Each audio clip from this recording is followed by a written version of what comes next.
Hi, thank you for joining us today. My name is Gail Watson, President and CEO of Women Speakers Association, the go-to place for innovative leaders, change agents, and women with a message to connect, collaborate, and grow their visibility worldwide in order to fulfill their mission.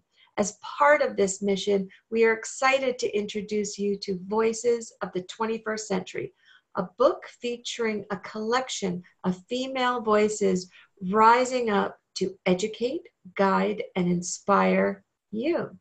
And here with us today is our featured author, Deb Coman, a bold, brave, and brilliant woman who shares a very powerful and emotional story. Welcome to the show, Deb. Thanks so much, Gail. I'm glad to be here. Yeah, excited to have you. I threw in emotional there because this is a very personal story that you share. It is. Yes, it is. It is. And so tell us why now to share this story in Voices of the 21st Century? I had the privilege of being a part of the first Voices book.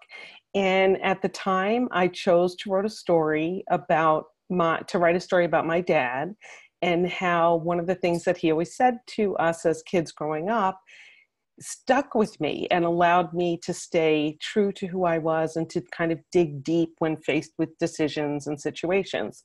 So when it came time to have an opportunity to do this again in this Voices book upcoming, I was so excited to do it and to share more.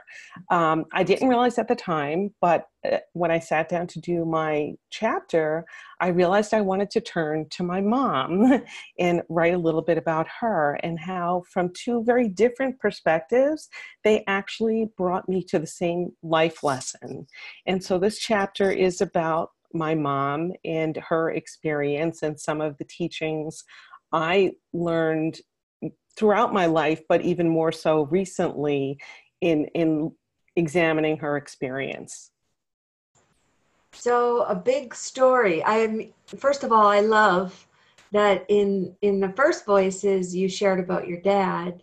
And I recall that chapter's name was what was that chapter? It was because is not an answer. Because it's not an answer. That's right. I was thinking of the why. Yeah. I love that. Because it's not an answer. And in this one, you honor your mother. It's really so clearly two phenomenal people and role models in your life. So their words, their guidance, and specifically your mom's in this, I mean, in the story that you share, how is this transcending in your life today? Like, what's it about? Well, I'll give you a little sneak peek into what I shared in my chapter, which is called Core Purpose, the Tiniest Maroshka Doll. And the Maroshka doll is a Russian nesting doll, and you see them at a lot of places and gift shops and things like that, where as you open the doll, there's another doll within who looks exactly the same. And you open her and there's another and another and another, getting down to what my chapter is about, the tiniest Maroshka doll.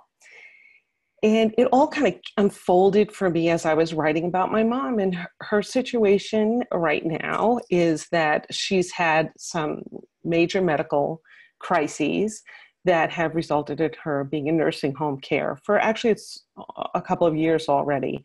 And how a lot of what kind of makes her who she is has been stripped away, and she can do very little for herself and doesn't always communicate with us. And it's really been quite traumatic for all of us, not least of all her. However, one of the extraordinary things about it for me and for my family is that that core piece of her is still there, is still evident, is still present, is so strong and just remarkable that in spite of the physical, in spite of, limitations around speech sometimes and communicating, that we have a connection with her and it is still her who we see there. And it's obviously very striking, and you're right, it is very emotional. And I often strive to know what is the lesson, like what is happening here. And although it's still hard to kind of make sense of it all, I did realize that one of the gifts of the experience and of her is that that core of who she is remains despite all these other things. And many of us have challenges, big and small, throughout our lives that change us, and yet when we get deep down into who we really are, that can remain the same, that can withstand all these other life events. And it can kind of be a guiding force for us. I mean, we have a relationship with her because that she's still there. I mean, that piece of her that I kind of likened to a tiniest Maroshka doll is there. And we have one of those inside each of us. And it occurred to me again as I was writing my chapter that this is what I do in my work, helping people with their messaging, is like getting back down to that core, allowing ourselves to be vulnerable and to share that. And I know I said to you, Gail, before this, like, I don't want this to be an emotional interview. And you so kindly said, well, it might be, and that's okay. It's true. It is okay, because that is who I am. This is who I am, is just sharing where I'm at and what the meaning is for me. And that I hope would be to all the readers too, that they will use it as an invitation to guide themselves to look at their own tiniest Maroshka doll, as well as the one that exists in all the people that are around them, because she's there or he's there. And sometimes we have to search, and sometimes we have to look really hard, despite whatever's happening on the outside. Particularly for those of us in business, we may show up differently. Some just deal with things differently. And yet there's a piece and a core that is in there that we can connect with if we're willing to share ours as well. Beautiful. And first off, before we continue, I just want to thank you for being so raw, so vulnerable. What you share right now is relatable to many of us, and as we're called that, I guess that sandwich generation, or just with our parents aging, and we go through this and we see them being trapped in bodies, and what I love is you're really bringing to the forefront that she's still there. You're saying, I still see you, and she still sees you, and that is a big, beautiful, beautiful gift. Reading your chapter, what do you really want people to take away from this? I want them to know that exists for each of us. And as you said, for many of us experiencing similar things with family and parents and the like, to search for that piece, to acknowledge when you see it, not to doubt that, sometimes there are people we're not always sure, is that really them? Do they know it's me, or what's going on here? And trust that it is real, that there is an inner strength in all of us that gets us through some really incredible and even traumatic events. And that we want to see that, like you said, I see you, that's enough.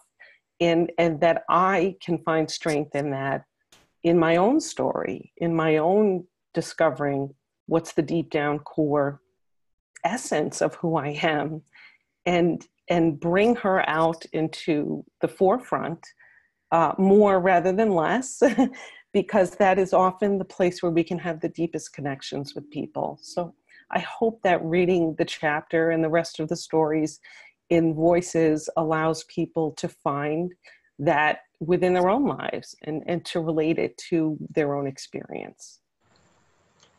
It's so beautiful. And I love how you're honoring your mother, and great women raise great women. So what's your mom's name? Gloria. Gloria. So Matt, so this, your story is dedicated to Gloria. Yes, a very powerful name, a very powerful person. Awesome. So just before we go, any final words of wisdom that you want to share? I really was so honored to have the ability to share my story, and it wasn't really planned out that I would share about my dad in the first book and my mom in this one, but that's what happened. And I just encourage everyone who has a message inside them, whether it's a story or a talk or something you're going to write, to bring it out, to look for those opportunities to share your message, because we do touch people with that when we share. And I hope that my story and the other stories in the book remind people that it's worth doing that. It was really a fulfilling experience for me to even write my chapter, let alone be able to share it with so many people. I love it. Thank you. And you are touching many hearts right now. And having been in your shoes before, um, I was just thinking as you were speaking how much I would have wished that, because going through that experience, what am I trying to say? Going through that experience, although very common, and I mean, a lot of us are go through it and have gone through it. It feels so lonely, and you feel like you're the only person on the planet that's going through it. And what would have been so awesome at that time if I would have received some kind of message like that in a book or something to let me know that I wasn't alone, that it's okay, and for that encouragement to seek the gifts of this experience, because there are so many. So Deb, here's the idea. I want to encourage anybody listening right now, if you're connected to Deb, if this is what you're going through, or if you know somebody else, let me tell you right now that this would be the ultimate gift to yourself or to someone else, to just simply read these words, to know that you're not alone, that everything is okay. So Deb, would you be willing, if somebody ordered a book from you directly, to write a little personal message in there? Absolutely, I would be honored. And those who order through me can just let me know how you'd like to have it inscribed, whether it's to you or a gift to someone else. I would be honored to be able to do that and to personalize it for you. Love it. So tell us, how can we connect with you? Through my website, debcoman.com. So that's www.debcoman.com. And you will find my book link front and center on my website, because I'm happy to make it available to all of you and to share the message. Beautiful, Deb. And, thank you for sharing your heart and being so vulnerable, and it's through that bravery to do that really causes a huge connection to people. And thank you for making it less lonely out there for this experience of when we're seeing our loved ones, our parents, our mom, our dad, when they're trapped in bodies that no longer respond, but yet we still see them. So thank you so, so much for this. Thank you. And thank you, Gail, because when this started with my mom, you were one of those people who shared your story with me. And I have drawn on that many, many times over these last few years, knowing that you had a similar experience, and knowing just that we shared that, even without speaking. So you were a gift in sharing yours. And I hope that I can give that same gift to others who read the story. Terrific. Thank you. Thanks, Deb. And to our listeners today, thank you so much. We hope you've enjoyed hearing Deb, and we encourage you to connect with her. And please join us again next week to hear another amazing woman share her powerful story. So thank you for joining us, and we'll see you again next time.